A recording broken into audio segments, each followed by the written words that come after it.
the south of Vietnam. Whir of helicopter blades slices through the pale morning sky over Vung Tau city. Half a century ago, that sound was the soundtrack of war in this area. Rushed evacuations, distant gunfire, fear pressing against every home. Now it means something else entirely, the steady pulse of an oil city. These choppers ferry crews to and from offshore rigs. Every 28 days, the rhythm repeats. Men leaving the sea for land, others heading out to the horizon. This city has long since traded the noise of rifles for the steady thrum of rotors, building its future on the black gold hidden beneath the waves.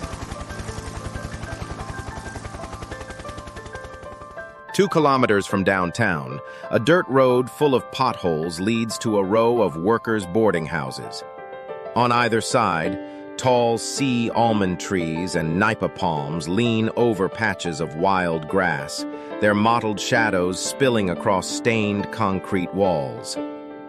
Chau's room is at the very end, a bare 10-square-meter box lit dimly through a warped, termite-eaten wooden door. A rusted desk fan clicks with every turn. Faded oil rig coveralls hang limp on nails in the wall. In the corner sit his son Bai's broken toys, a toy truck missing its wheels, a deflated ball. 2 rickety beds crowd the space for 3 people, Chau, his elderly mother, and Bai. On the mold-speckled wall hang relics of a brighter past, photos of offshore rigs glowing in sunset, dusty metals, a snapshot of Chau smiling proudly as he receives a commendation. They speak of a time when he was a skilled worker, respected by his crew, and passionately in love with the sea. But these days, the generous oil field pay never lingers. It drains way into liquor and late-night gambling, leaving only the bare bones of a life. Bai has just turned 1. He doesn't understand calendars, only the absence of his father. When the distant thump of a helicopter reaches his ears, he clings to his grandmother's leg, eyes fixed on the dirt road, waiting for that familiar, limping figure to come home.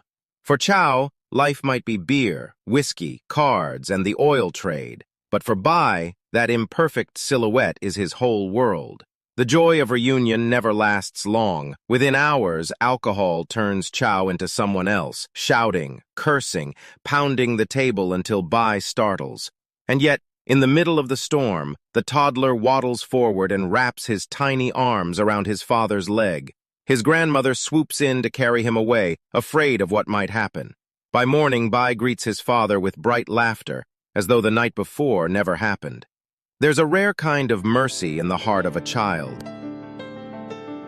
When sober, Chau becomes the father Bai yearns for. He lifts his son, pressing his sunburned cheek to the boy's soft skin, as if trying to make up for the absence left by Bai's late mother.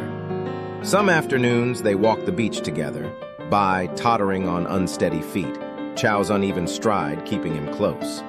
He points out ships in the distance, telling tales of the sea, while Bai giggles at the seabirds swooping low. One morning without the smell of liquor, Chau invites Nam, the young man renting the next room, to join him for breakfast. Nam, still job hunting, often spends time with B, earning the child's affection. Yen's faux shop sits on a corner near the harbor, no flashy sign, only the irresistible aroma drifting into the morning air.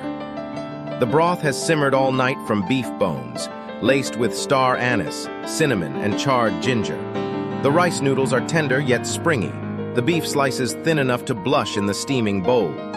A true pho lover breathes in deeply, sips the first spoonful to judge the clarity and sweetness of the broth, then adds herbs, lime, and chili to complete the symphony. That morning, Yen sets the best cut of beef in front of Chau. "Eat before it cools," she says, her tone warm and unforced. Her gaze lingers on him a beat longer than necessary. Chau doesn't notice. He simply bows his head over the bowl. While they eat, Hung, a fellow rig worker, steps inside and joins them. "You looking for a job? What's your field?" Hung asks Nam. "Electrical and automation engineering," Nam replies. Chau interjects, "Hung's the head of the electrical crew. If you want in, you've just met the right guy. Just work on your English." Nam nods, a spark of hope lighting his eyes, his dream of working offshore suddenly closer. In front of him, the foe steams like a promise of warmth and a future.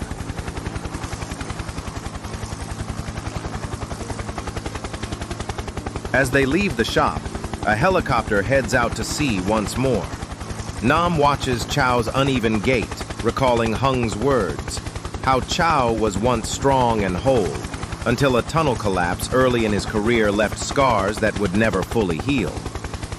But that is a story for another day.